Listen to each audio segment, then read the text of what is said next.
الدنيا حر، الدنيا حر.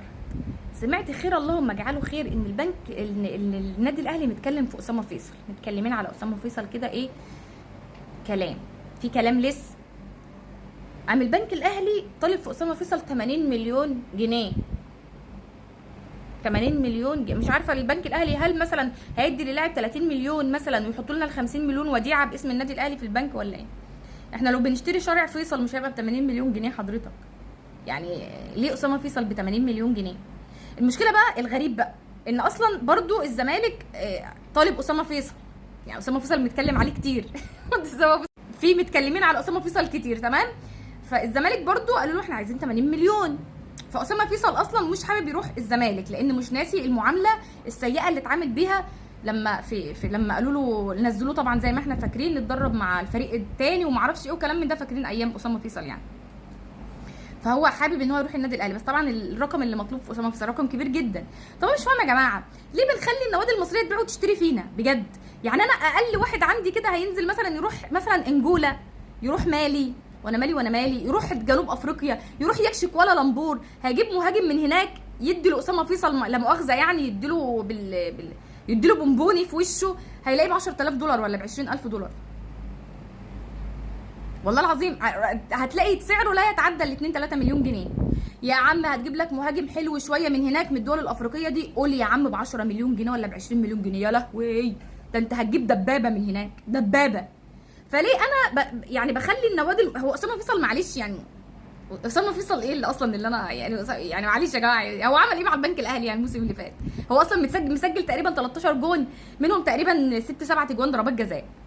وانا معلش انا الهداف بالنسبه لي مش ضربات جزاء، انا الهداف بالنسبه لي وسام ابو علي كده، اللي هو يجيب مثلا جايب مثلا 13 14 جايب مثلا حاجه و20 جون منهم 5 جوان ضربات جزاء. بس الحصيله الاساسيه ان في جوان للمهاجم بتاعي، في جوان حقيقيه مش اهداف 90% منها حظ وتوفيق من عند ربنا.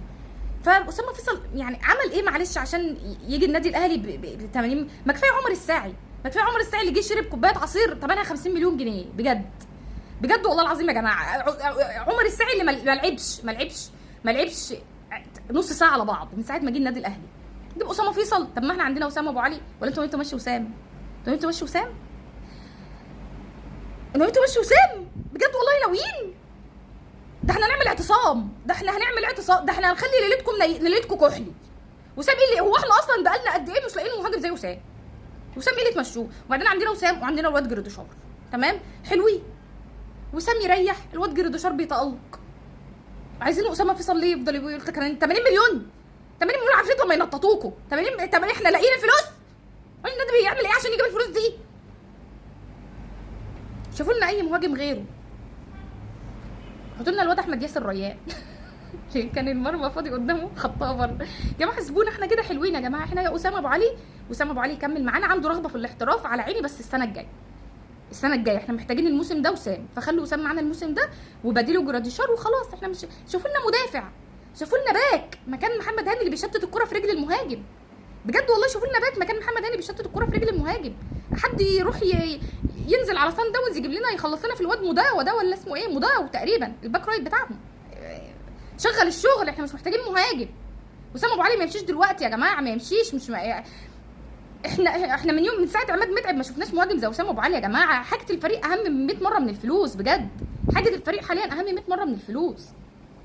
فانت دلوقتي عندك وسام، عندك جراديشار، وان شاء الله المدرب يتفرج على فرقه الناشئين، نشوف له كده مهاجم كويس من الفرقه الثانيه الفرقه الصغيره دي وخلاص، وحلو قوي على كده. وشوفوا لنا باك رايت وشوفوا لنا مدافع وباك شمال. محمود بنتايج رايح الدنمارك. طب مش نبقى كرييتيف شويه؟ مش نبقى الدنمارك تاني، سويسرا بقى، استراليا، اي حته. طب خلاص هنستنى بكوكا وكريم الدبيس لحد ما نشوف حوار محمود بنتايج، تمام. شوفوا لنا باك رايت بقى، شوفوا لنا باك رايت وشوفوا لنا مدافع، تمام. شوفوا اشرف داري بقى هيكمل هيمشي. شوفوا حاجه الفريق يا جماعه، احنا مش محتاجين مهاجم، مش محتاجين. انا خايف اصحى على نهايه الميركاتو الاقيهم بيبيعوا وسام ابو علي، مش بعيده الاقيهم بيبيعوا امام عاشور وزيزو كمان. مش مرتاحه للاداره بتاعتنا، انا جوايا مش مطمن. وسام ابو علي خط احمر، وسام ابو علي خط احمر، وسام ابو علي خطوط حمراء خلصانه.